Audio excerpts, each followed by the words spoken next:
The best reward that I would get is if I know my patient was on 6 medicines and after 6 months I was able to bring it down to 5 and 4, maybe even 3 medications. That would be a reward for me. I mean, that's what we should be focused on. That should be our target. And over the years, I think we've lost the true meaning of health. And so we need to go back to WHO, World Health Organization, in the mid-40s define health. And I feel like that is probably the best definition of health even today. And they basically said it's not merely the absence of disease, meaning a patient can look physically healthy. They can look great. They weigh perfect. BMI is perfect.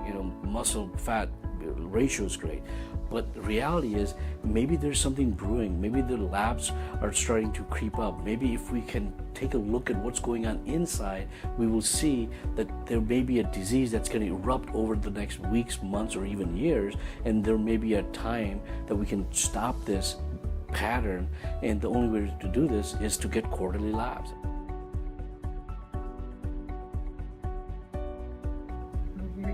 This is going to be so cool. You're being so brave. I'm going to show this to your brother and sister, okay? Look, you didn't even cry. Are we done? I didn't feel it at all. That's really good. A 25-year-old comes in for the first time to a clinician's office to establish a relationship. So as a routine, we would get baseline labs. And the baseline labs would include an A1C. That's the standard of care to put in a marker that would be a pre-diabetic screen, obtaining an A1C. That's what the standard of care is. However, it's an absolute myth that A1C is a predictor of diabetes. It's actually designed to evaluate the compliance of medications and diet once the patient has been diagnosed with diabetes, not to make a pre-diabetic diagnosis, because A1C is a measure of the RBC function and the amount of sugar that's on the RBCs. And the RBCs in our blood only last for about 90 to 120 days. It's a fallacy and a false satisfaction to the patient to say my A1C is okay because it's only a 90-day indicator. What we should be measuring, what is optimal diabetic care, will be to obtain the insulin level. Why?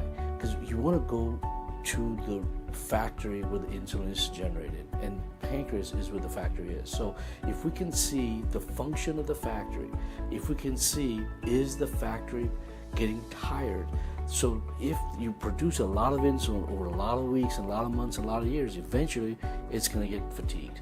So that's what we want to see. We want to see the fasting insulin level on a quarterly basis, and to see if there's a increase or a rise in the fasting insulin. If there is, now that's an indicator to say, wait a minute, the factory where insulin is produced, which stabilizes the blood sugar, which is an indicator for diabetes, is getting tired. So what does that tell anybody? Over time, it's going to eventually get tired.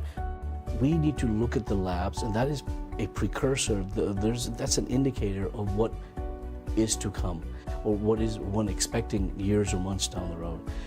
So getting labs at least annually as a bare minimum is what everyone should be focused on, and that should be our target or our goal, to get annual labs. In fact, one should even look at doing labs every 90 days or every 120 days, quarterly labs, essentially to understand what is going on within and look for signs of early diseases. Quarterly labs would probably be optimal to engage a patient to see if there's any trends, because no disease creeps up overnight.